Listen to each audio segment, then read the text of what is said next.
Did Cristiano Ronaldo hear the Quran one night in Dubai? Cristiano Ronaldo was sitting alone on the balcony of his hotel room in Dubai. It was late at night.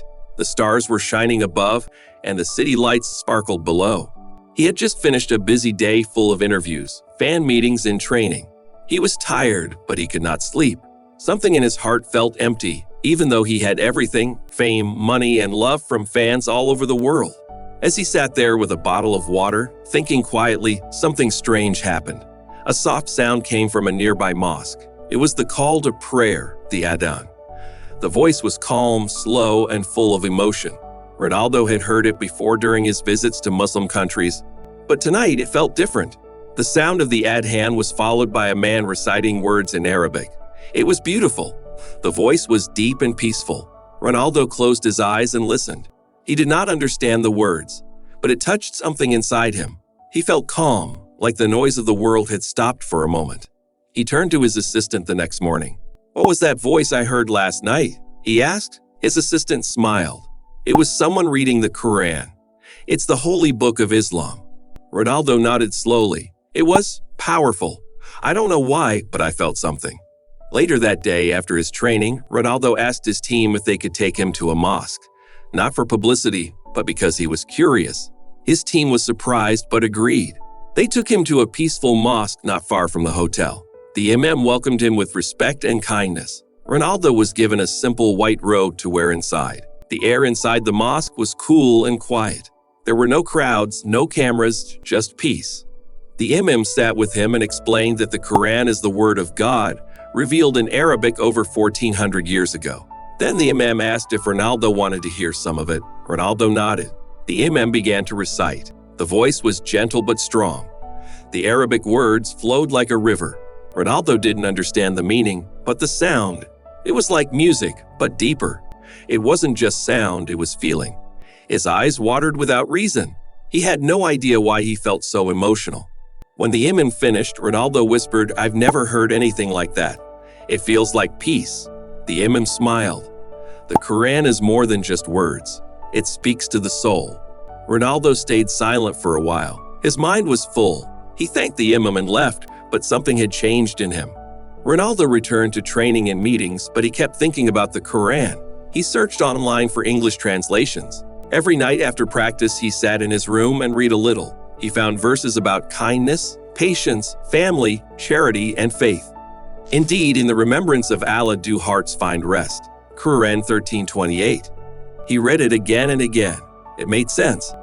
He had been searching for peace all his life. He had trained hard, worked harder, and earned everything.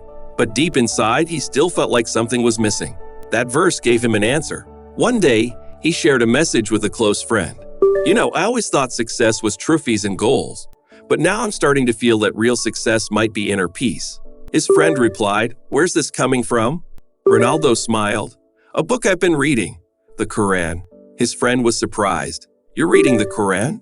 "Yes, it's not just religion. It's something else. It talks about the things that really matter."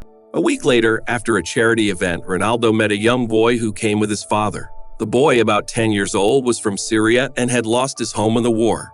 His father thanked Ronaldo for his support and said the boy was a huge fan. The boy gave Ronaldo a small gift, a Quran in English and Arabic. "I heard you were reading it," the boy said. "This one is for you." Ronaldo took the book with both hands. "Thank you, my friend. I will treasure it." He looked into the eyes of the child and saw pain, strength, and peace, all at once. It made him feel even more connected to what he had been reading. Ronaldo didn't go to the media with his thoughts. This journey wasn't for headlines. It was personal, but quietly he began to change. He started giving more to charity, not just for photos, but to help people in need. He began to spend more time with his family. He took more time to think before speaking, and most of all, he kept reading the Quran. One night, he read a verse that shook him. "Every soul will taste death, and you will only be given your full reward on the day of judgment." Quran 3:185. It made him pause. He had lived his life chasing goals, trophies, applause. But what comes after all that? That night, Ronaldo had a dream. He was on a football field, but there were no fans, no cameras, just him and a ball. A soft wind blew, and he heard the voice of the Quran again. It echoed around the empty stadium. The light was golden, warm, and peaceful. He felt joy, not from scoring, but just from standing there listening. When he woke up, he felt a deep sense of peace. For the first time in many years, he wasn't thinking about the next match. He was thinking about life, about purpose, about what really matters. Ronaldo called his mother the next morning. "May," he said in Portuguese, "do you believe in signs?" "What kind of signs?" she asked. "Something bigger than us, messages that come when we need them." She was quiet. Then she said, "God speaks to us in many ways, my son. We just need to listen." He smiled. "I think I'm starting to." Ronaldo began to write small notes to himself. One note said, "Be thankful, be humble." Another said, "Train the heart as much as the body." He pinned those notes on the wall beside his trophies. He didn't change overnight. He still played, still trained, still competed. But now he had something deeper, a quiet connection to something beyond the field. A visit to Mecca, in a dream again. A few weeks later, he had another dream. This time, he was in a vast white place, full of people in white clothes, all walking in circles around a large black cube, the Kaaba. He didn't know what it was at first, but the feeling was overwhelming. Everyone was peaceful, united, and praying together. When he woke up, he searched it online. He learned it was Mecca, the holiest place in Islam. He closed his laptop and whispered, "Someday, maybe I'll go there too." 1 year later, a full year had passed. Ronaldo was still playing, still training hard, still winning. But something had clearly changed. He was calmer, more grounded. In a quiet interview with a journalist from Dubai, he was asked, "What's one thing that changed you this past year?" Ronaldo paused. "I heard something one night in Dubai, a voice, reading the Quran. It opened my heart. Since then, I've been reading, learning, thinking. It made me look deeper inside myself." The journalist asked, "Are you a Muslim now?" Ronaldo smiled gently.